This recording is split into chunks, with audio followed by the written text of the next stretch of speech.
Manifestations is a podcast of the Ostium Network.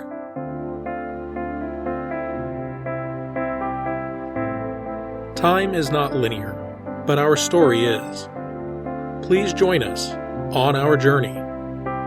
We are Manifestations.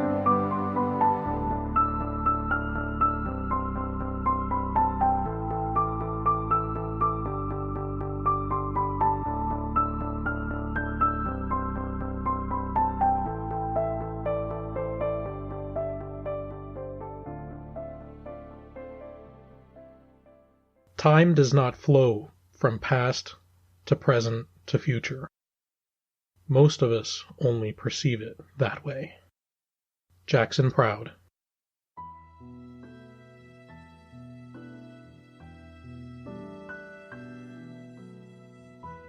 I am here now.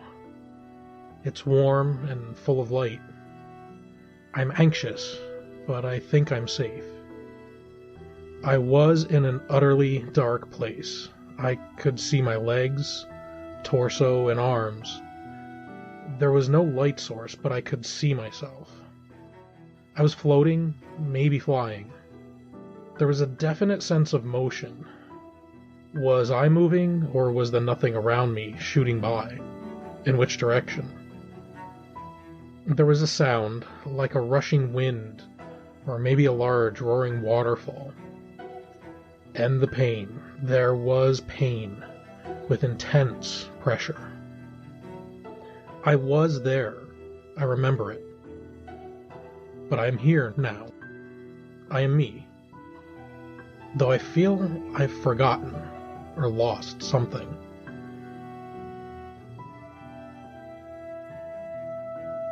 This new place is full of bright but slowly dimming light. I see the blue of a sky, and details of trees and buildings form as the light gets to a normal level. I'm sitting on a bench under a tree.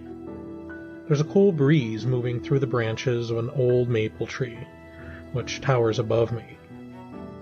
I can see the deep green leaves, which make a low rustling sound. Birds are chirping, and a dog barks playfully off in the distance. There's a sound of cars moving down the road in an odd-sounding horn.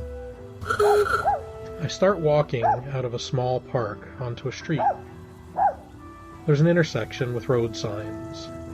Pennsylvania Route 61 and Route 42. I know this town. It's just impossible. It shouldn't be here, at least not like this. It was like this before. Full of buildings and people, once. It was abandoned when I was a child.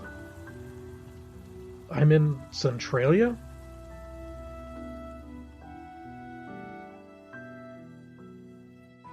There was a fire. No, not like you think. A mine fire under the town made it unsafe to live here. Carbon monoxide rose up and filtered into homes. A poisonous gas looking for victims. Cracks formed in the ground, issuing smoke. Little Todd nearly died when the ground beneath him caved in. The government relocated the people and demolished the houses. The grass and trees reclaimed the side streets and land no longer in use, took back what was once theirs. Some oak and maple trees still remain, but mostly it's pine and birch. It didn't happen overnight, but it's hard to tell parts of the town were ever inhabited. Or at least it should be. I am here, the Centralia of old, the way it used to be. There are houses, businesses, and streets, and people, glorious people. Things look old, but not ancient, like they did when I was a kid. A Shell gas station is here.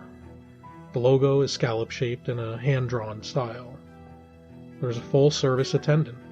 The cars are new, but they're also old.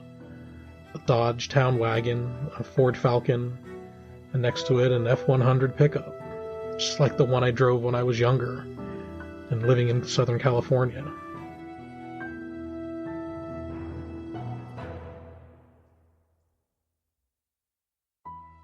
People walking down the street are dressed like something from Mayberry.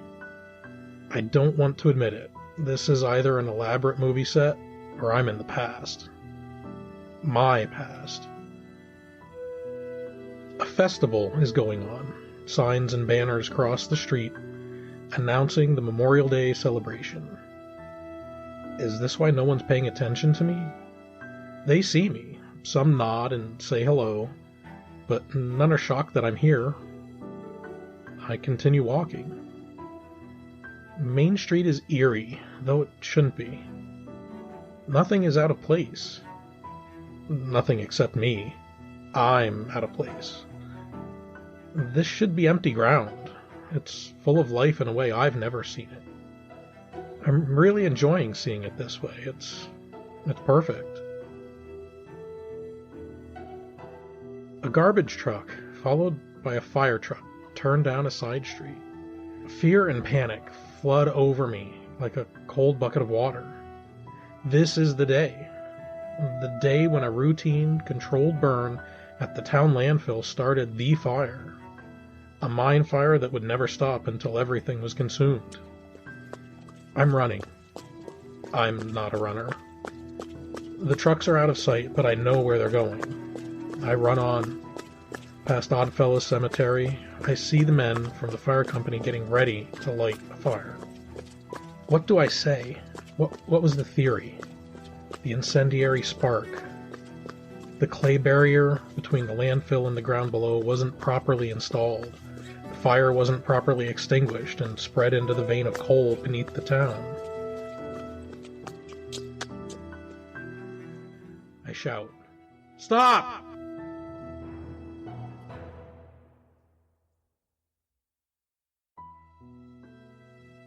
And I regret it. Time travel stories race through my mind.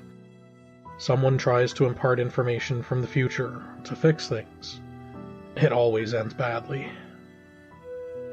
Calmly now, I tell them the clay barrier wasn't inspected properly and they can't start the burn. Trying to sound intelligent and composed. Normal. It's not safe, I say.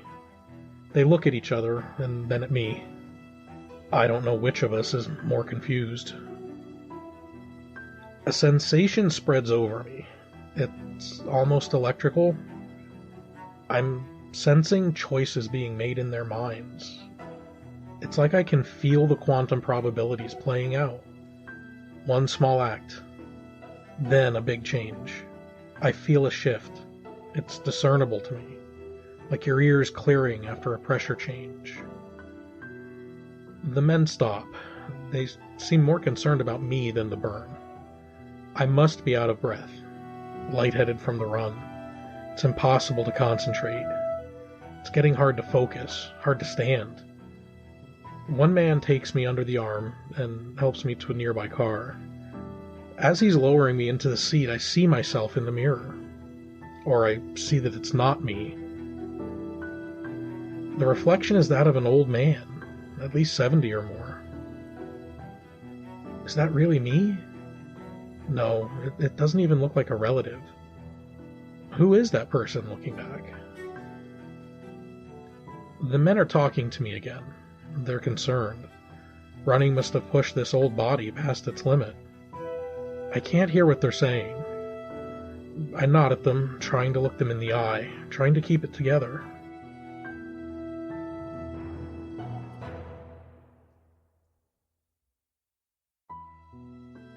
As I sit there, I hear the noise again, soft at first, then louder as the blackness slowly moves into my peripheral vision. But no, it's not. As I turn my head to the left, the blackness is there. It's like I'm being pulled backward into it. Or is the man in the car being pushed forward into his future? At that thought, the blackness surrounds me, and it's hard to tell if I'm moving. The sense of velocity is greater this time, but there's no pain. I'm calm. I don't know where I am, or when. I don't know if this place has definitions for things like that. I feel different than before. I feel like I've forgotten or lost something. I'm okay with that. I'll be fine. The blackness takes me, and I'm returned to the beginning.